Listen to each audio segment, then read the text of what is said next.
আপনি কি জানেন গর্ভাবস্থার শেষ ৩ মাসে করা একটি ছোট্ট ভুল আজীবনের কষ্টের কারণ হতে পারে? অনেক মা না বুঝেই এমন কিছু করেন যার প্রভাব পড়ে গর্ভের সন্তানের মস্তিষ্ক, ওজন, এমনকি ভবিষ্যতের স্বাস্থ্যের উপর। আপনি যদি চান আপনার বেবি জন্ম নিক সুস্থ, মেধাবী আর নিরাপদভাবে, তাহলে এই ভিডিওটি শেষ পর্যন্ত দেখুন। গর্ভাবস্থার শেষ ৩ মাসকে বলা হয় সবচেয়ে স্পর্শকাতর সময়।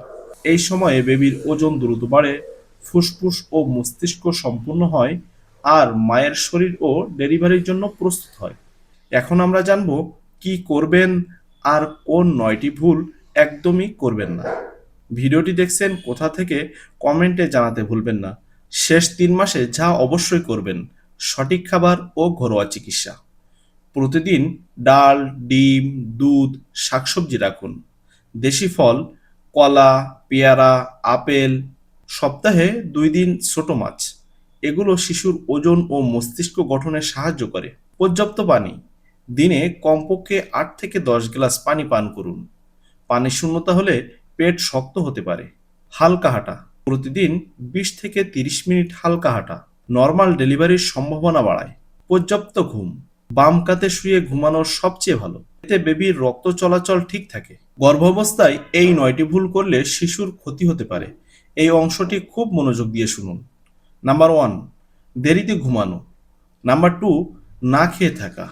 নাম্বার ৩, বেশি ঝাল, ভাজা খাওয়া।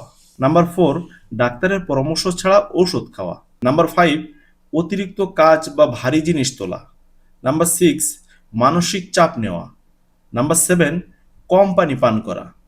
নাম্বার ৮, ধূমপান বা ধোঁয়ার কাছে থাকা। নাম্বার ৯, নিয়মিত চেক আপ বাদ দেওয়া। এই ভুলগুলো বেবির কম ওজন, শ্বাসকষ্ট ও আগেভাগে ডেলিভারি ঘটাতে পারে। এখন বলবো কিছু ঘরোয়া চিকিৎসা।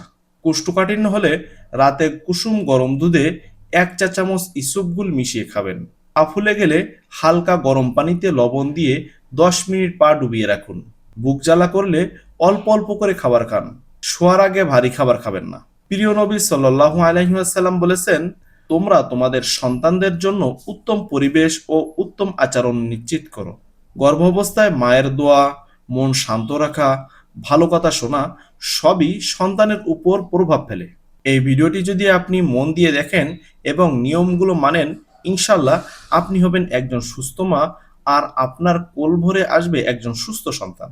আপনি যদি এমন আরো ঘরোয়া চিকিৎসা ভিডিও পেতে চান, এখনই আমাদের চ্যানেলটি সাবস্ক্রাইব করুন, ভিডিওটি শেয়ার করুন যাতে অন্য মায়েরাও উপকৃত হন। আর আপনার প্রশ্ন থাকলে কমেন্টে লিখুন, আমরা উত্তর দেব ইনশাআল্লাহ।